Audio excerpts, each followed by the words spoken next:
Dans cette vidéo, nous allons apprendre comment sont classés les éléments dans le tableau périodique.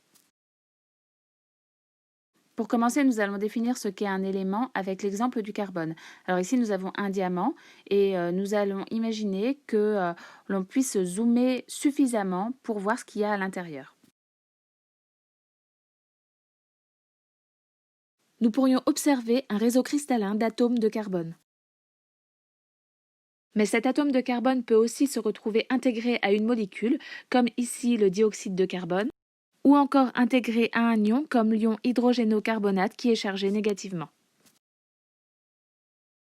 La majorité des atomes de carbone qui existent est du type carbone 12, c'est-à-dire ce sont des atomes de carbone qui contiennent 6 protons, 6 neutrons, 6 électrons, mais il existe aussi une très faible quantité de carbone 13 et de carbone 14 qui contiennent respectivement 7 neutrons et 8 neutrons. Donc on voit que ces atomes se distinguent par leur nombre de neutrons. On appelle ces types d'atomes des isotopes. Qu'il soit sous forme d'atomes, intégré à une molécule ou encore à un ion, et ce, quel que soit l'isotope, il s'agit toujours de l'élément carbone. Pour comprendre comment les éléments sont classés dans le tableau périodique, il est nécessaire de faire un rappel sur la composition de l'atome. Alors l'atome est constitué d'un noyau dans lequel se situent des protons et des neutrons, et autour de ce noyau gravitent des électrons. Non, un petit peu de vocabulaire à apprendre. Donc, le nombre de protons de l'élément sera appelé numéro atomique et il est noté Z. Alors, ce nombre est très important car c'est le nombre qui va caractériser l'élément. En effet, un numéro atomique correspond uniquement à un élément et un élément a forcément toujours le même nombre de protons. Le deuxième nombre qui pourra vous être utile est le nombre de masse atomique que l'on nomme grand A. Il correspond au nombre de nucléons, c'est-à-dire aux protons plus neutrons. Ce nombre vous servira notamment à trouver le nombre de neutrons dans l'atome. Dans les cases du tableau périodique, nous allons retrouver le symbole de l'atome, c'est-à-dire là ou les lettres qui le représentent, ainsi que les nombres A et Z. Les éléments vont être classés par numéro atomique croissant.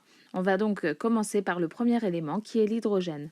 Son numéro atomique est 1, il ne comporte qu'un proton. Ensuite, nous avons l'hélium qui comporte 2 protons, numéro atomique 2. Puis nous avons l'élément lithium qui contient 3 protons et l'élément beryllium qui en contient 4. À chaque fois qu'on ajoute un proton, on passe à la case suivante qui contient l'élément suivant. Voici donc les 3 premières lignes du tableau périodique qui contiennent les éléments que vous allez rencontrer le plus souvent.